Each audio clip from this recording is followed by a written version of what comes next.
Donc effectivement, j'avais eu l'occasion de vous faire part des intentions et des orientations que la Meurthe-et-Moselle a d'ailleurs couché par écrit à l'attention du préfet de région, et je vous ai, je crois, rendu destinataire au mois de novembre du courrier que j'adressais tant au préfet de région qu'au président du conseil régional dans le cadre de l'ouverture des débats sur la négociation du prochain CPER.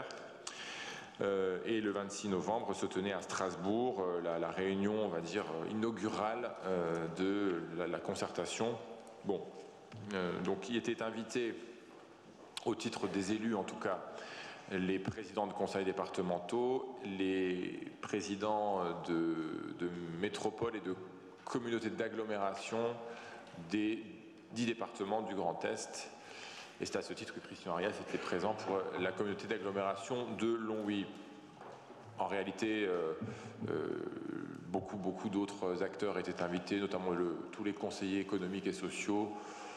Je ne vous cache pas que cela a finalement plutôt été une grand-messe qu'une réunion de travail particulièrement productive, puisque le public était très fourni, que c'était essentiellement des informations descendantes, que l'espace de discussion était ramassé.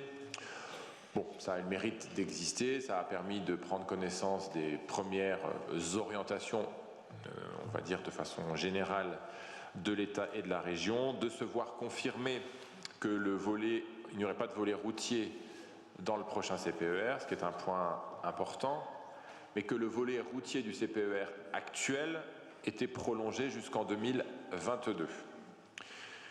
Ça m'a donné l'occasion de revenir activement sur la question de la RN4, que j'ai mis en tête des priorités du département de Meurthe-et-Moselle pour la prolongation de ce volet routier, puisque je vous rappelle, enfin je n'ai en fait pas besoin de vous rappeler ici, et surtout pas aux élus du territoire, et notamment à Rosemarie Falck, que nous attendons toujours la mise à 2 fois 2 voies entre Gognier et Saint-Georges, que nous avions d'ailleurs à l'initiative du département de Meurthe-et-Moselle relancé le sujet lors de la signature du dernier CPER en 2015. À l'époque, je m'étais élevé avec véhémence contre le fait que la région Lorraine et l'État ne retenaient pas le dernier tronçon au titre du CPER. J'avais obtenu que les crédits d'études hors CPER soient engagés. On avait trouvé une cote à 50% État, 25% Conseil régional du Grand Est, de Lorraine, pardon, de l'époque, 12,5 département de la Moselle, 12,5 département de la Meurthe-et-Moselle pour le lancement le financement de l'étude de ce dernier tronçon. Jean Rotner m'a confirmé que c'était dans les tuyaux sur cette base-là. J'ai pu entendre un engagement oral assez précis, tant du préfet de la région que du président du conseil régional, sur le fait que ce dernier tronçon devait figurer au prolongement finalement de ce volet routier du CPER jusqu'en 2022. Je suis également revenu sur la deuxième phase de raccordement d'Alzette-Belleval, puisque nous avons, nous, ici, voté le tracé Est, revu et corrigé pour prendre en compte la qualité écologique du parcours. Nous avons demandé, et j'ai demandé, que celui-ci soit inscrit au CPER. Sur l'après-mine, j'ai eu l'occasion aussi d'interpeller l'État et la région sur l'absence au précédent CPER de la prise en compte des enjeux spécifiques des territoires concernés par les problématiques minières. D'ailleurs, dans le nord du département, pour ce qui nous concerne pour l'essentiel, mais aussi dans certaines communes du sud. Il y a dans le projet de CPER un volet spécifique bassin houiller, ce dont, bien sûr, nous pouvons nous féliciter. J'ai donc souligné à cette occasion que je ne voyais pas de raison au fait que le bassin houiller voit ses caractéristiques singulières prises en compte au titre des priorités régionales, alors que ce ne serait plus le cas des enjeux pour les territoires après-mine en général. Donc ce point-là a également été rappelé. J'ai redit ce que j'avais déjà pu dire au comité de pilotage de la 31 à Metz il y a quelques semaines. Mon incompréhension totale de l'absence aujourd'hui de calendrier précis pour la reprise des discussions sur la partie sud de la 31.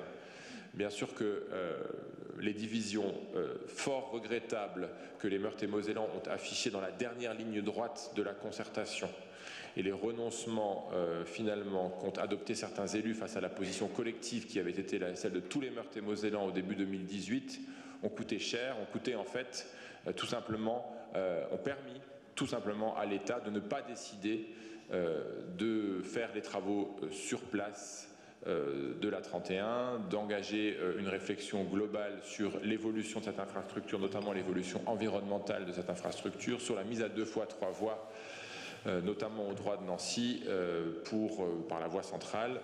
Toutes ces décisions ayant été reportées sine die et soumises à une concertation nouvelle avec les élus locaux du territoire. Or, cette concertation, à mes yeux, doit ne perdre aucun instant. Et je n'ai pas compris, toujours pas à cette heure-ci d'ailleurs, pourquoi les élections municipales devaient être une butte témoin finalement, au-delà de laquelle la discussion pourrait reprendre. Moi, je ne vois pas en quoi nous ne pouvons pas reprendre les discussions dès aujourd'hui sur un sujet d'importance.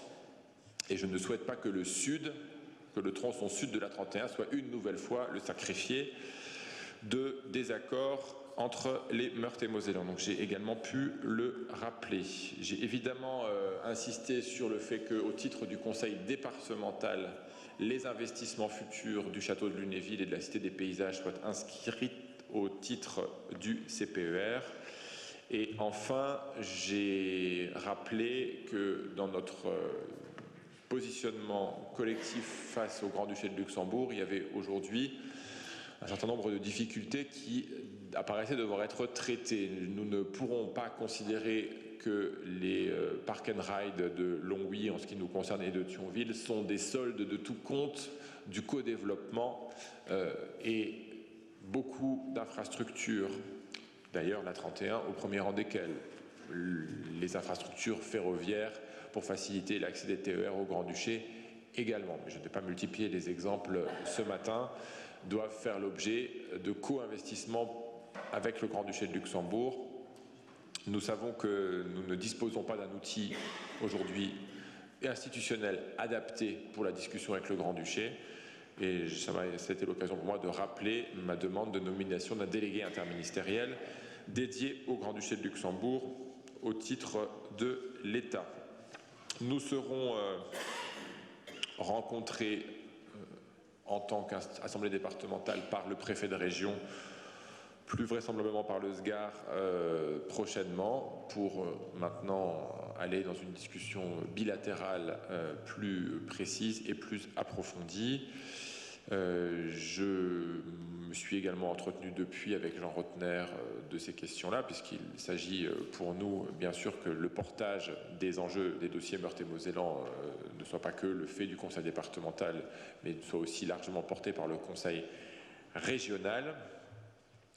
Je sais par ailleurs, et je terminerai là-dessus, que plusieurs autres investissements d'importance, je pense notamment à la présence des équipements de l'ANSES en Meurthe-et-Moselle, qui pour certains souffrent d'une certaine vétusté, notamment ceux aujourd'hui installés dans le Val de Lorraine, et qui sont des équipements particuliers, puisque nous sommes parmi les seuls territoires en France à en disposer, pourrait être inscrit là aussi au titre du CPER. Et il en va de même pour un certain nombre d'équipements universitaires. Je pense à des résidences étudiantes, à des équipements du Crous aujourd'hui, pour lesquels l'inscription au CPER, au prochain CPER, sera nécessaire afin de poursuivre l'élan de la restructuration du parc du logement étudiant à Nancy. Voilà ce que je peux partager avec vous sur le CPER. Nous sommes donc au début d'une discussion. Je compte d'ailleurs m'y investir avec vous fortement, parce que nous connaissons tous aujourd'hui l'enjeu de ce contrat, même si il n'est pas toujours à la hauteur de nos espérances. Il est clair que dans le contexte actuel, nous avons besoin d'un investissement fort de l'État en Meurthe-et-Moselle, d'un investissement fort en matière d'infrastructure, je l'ai dit, d'un investissement fort en matière d'accompagnement des projets de développement, qu'ils soient économiques ou universitaires, et touristiques, puisque le château de Lunéville et la Cité des Paysages, à ce titre, sont des éléments particulièrement significatifs. Voilà ce que je peux partager avec vous suite à cette rencontre à Strasbourg le 26 novembre.